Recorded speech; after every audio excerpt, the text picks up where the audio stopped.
Happy Thanksgiving, everybody. I hope you guys all have a fun day planned ahead. One without a Black Friday massacre, one without a Thanksgiving Day parade massacre, and most importantly, one without a killer in a John Carver mask lurking in the shadows. Thanksgiving is one of my favorite holidays ever, so what is more fitting than to talk about one of the very few Thanksgiving horror movies, Eli Roth's Thanksgiving from 2023. It is going to be a very happy Thanksgiving.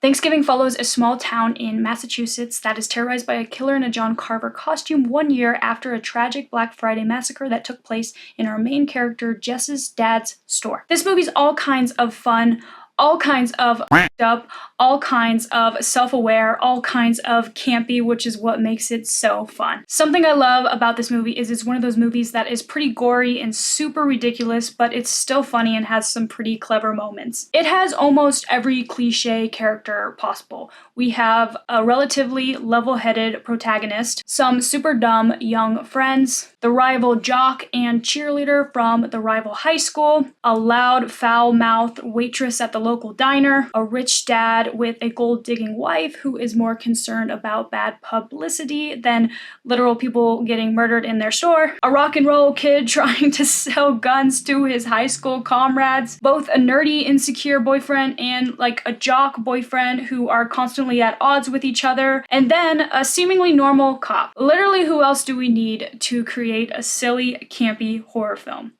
If you guys haven't seen this one, I bet just with those characters alone, you're already interested in giving it a look. The cast here is also pretty unique. We have Patrick Dempsey, Rick Hoffman, and even Addison Rae.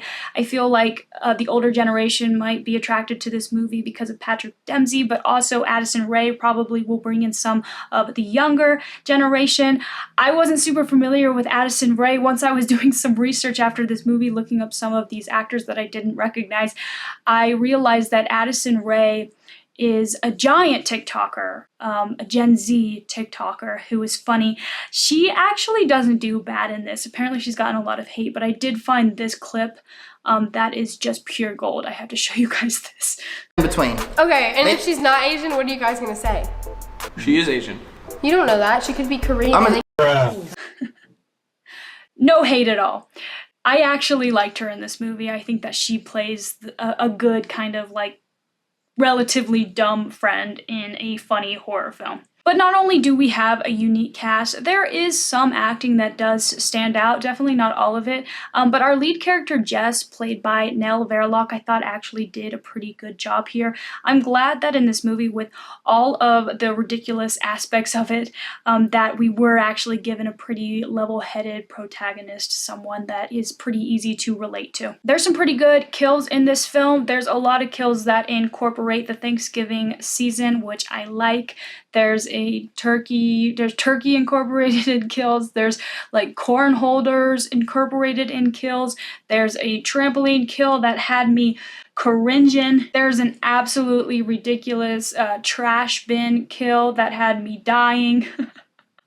The key to this movie is to not take it seriously and just to have a good time with it. I think the script in this movie also comes across pretty self-aware. Starting from the very beginning, we have the Black Friday massacre. The characters waiting to go shopping are over-the-top rude, over-the-top brash, not having a care in the world as they stampede over one another, killing one another just to get that free waffle maker for the first 100 guests that come into the store. This movie obviously draws on the theme of corporate and consumer greed in the most absurd way, but there's also some funny lines throughout the movie. There's a really good Black Sabbath reference in here that I appreciated, and there's a couple references to Mark Cuban, which is crazy that he's the one they kept referencing from Shark Tank, because we all know the best shark is Lori.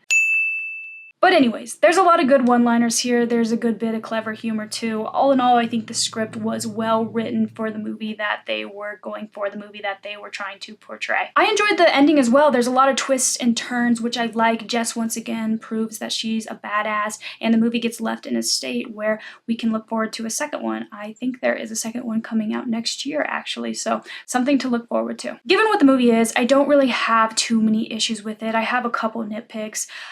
Towards the end, there's like a Thanksgiving Day parade kind of massacre. The whole movie thus far has been John Carver, someone in a John Carver mask doing the kills. But in this parade, we see like a random clown doing like the kill. And I know why they did this, because I think they knew they were onto them. John Carver, they were looking out for the person who was behind these kills. But the clown was so random. I wish instead of, if they didn't want to put a John Carver mask on for this, I wish they would have done something a little bit more incorporated into the season, like a turkey costume or a corn stalk costume. Like that would have been better. Like the clown was so random, I didn't really vibe with that, but that's like the smallest nitpick ever. Apart from that, I'd say for this movie plot-wise, it is pretty basic. It's really just a revenge story with that whodunit element. I tend to like whodunit films, so that wasn't really a hindrance to me, but there is some predictability in this as well. It is lacking a little on the character development side of things, but it's still fun and silly and a good watch on Thanksgiving if you are a horror fan. Overall, guys, I enjoyed this. Like I said before, you can't take this one too seriously.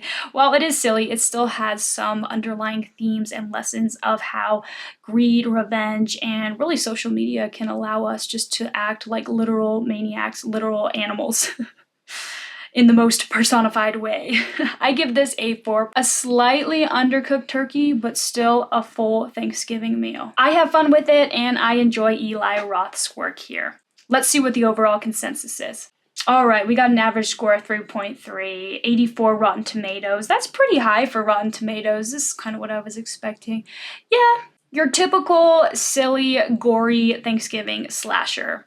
That's obviously going to be a polarizing one, and I think that some people may not actually understand the humor in it. Potentially, like I keep saying, if you take it too seriously, I don't think that you would like this one. It wouldn't make all that much sense. So 3.3, that's what I was expecting. That's not all that bad. This one really depends on the type of horror that you are looking for. Unlike Hostel or The Green Inferno from Eli Roth, which are films that are a little bit more serious, Thanksgiving is campy, it's refreshing, it's a good take from Eli Roth. It's really just aggressively over-the-top, blood-soaked carnage. So if that's what you're looking for, you're gonna like this. Like I said before, you get the full Thanksgiving meal with this one. But what do you guys think of Thanksgiving? I would love to hear your thoughts. And happy Thanksgiving. I hope you guys have a great day, and maybe sneak in a watch of Eli Roth's Thanksgiving if you have the time, to all of my horror lovers. Thank you guys for watching. Catch me next time. Peace.